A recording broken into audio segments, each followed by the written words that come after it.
Matthew Pierce, his wife Kendra, and baby Lily. How are you? Good. Good. Now Matthew's going to be real quiet. I've noticed something out of him today. You are very quiet. Now he is an author.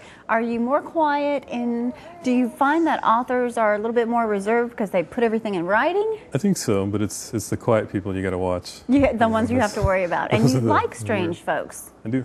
That may be why you like this program. It could be. Well, Kendra, how is it being married to an author that in many of his books, he has 3 books out. Here are 2 of them and 1 more here. How is it when he's actually writing about your life and probably putting some things in here that you really didn't think he'd share? Usually it's not too bad with us because he writes it in a way that, complimentary. Right. Complimentary. Most of the time. Most of the time. It does make the extended family nervous.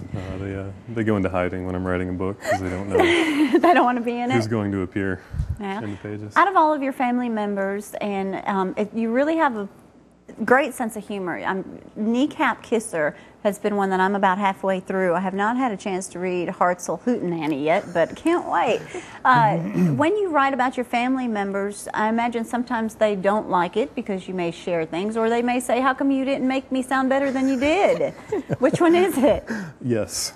Both? Yes. We get that up here too because our life's an open book, and if somebody does something stupid, Jamie's going to talk about it, and we do stupid things all the time. But can people not laugh at themselves? No, some people cannot, but that doesn't stop me from laughing from them. It doesn't. So.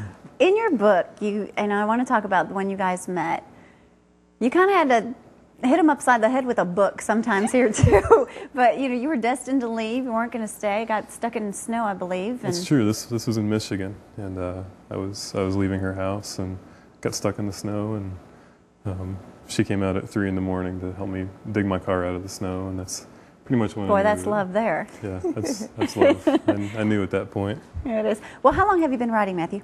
Well, my first book I wrote in crayon at age 11. Are you serious? I'm serious. Really? My mother called it a fine achievement, but it didn't sell any copies. Okay. So I guess you could say 16, 17 years. Okay. And you live where now? Hartselle. Hartselle. You're in Hartselle. People can find your books. Where can people pick one up? Well, they can. The only bookstore that's carrying them right now is Deb's Bookstore in Coleman, Okay. but they're also on Amazon, Barnes & Noble. You can pretty much order them at any bookstore. So definitely go online too, or just order at a bookstore.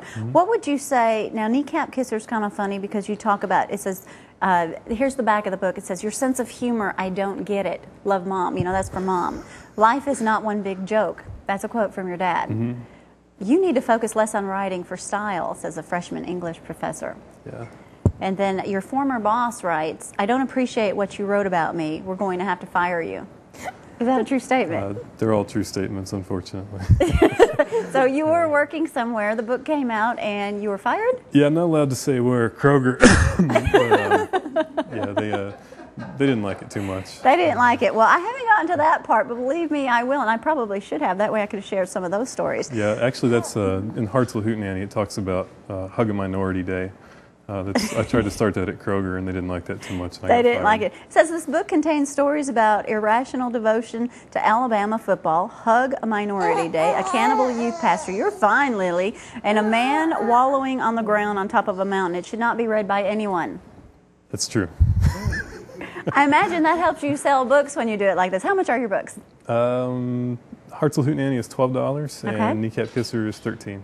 Definitely get these books. I have not read Hartselle Hootenanny yet, but Kneecap Kisser I am a fan of. I'm halfway through it and want to read the others. What was your third book? Third book was Sacred Shoes. It was a book about basketball that I wrote. About basketball. You're a Bama fan. I'm a Christian, yes.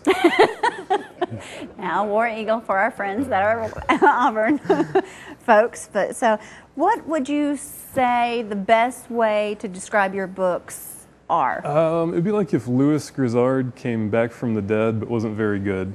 Gotcha. That's a good. That's a good way. That's All a right. good way to describe Well, it. Matthew, yeah, Jamie did meet him. I do want to thank you for coming up here so early. Thank I you for know you're having not me. really the early bird. You watch at night.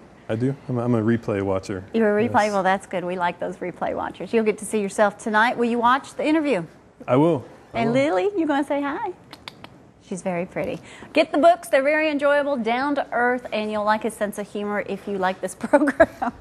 Thank you so much for coming up with us. Thank you. Get these books, order them online, Amazon.com, or call me, or 603-4848 for information, or you can feel free to email us, ztv@jamiecooper.com, and we'll put you in touch with Matthew. Good to see you too, Kendra.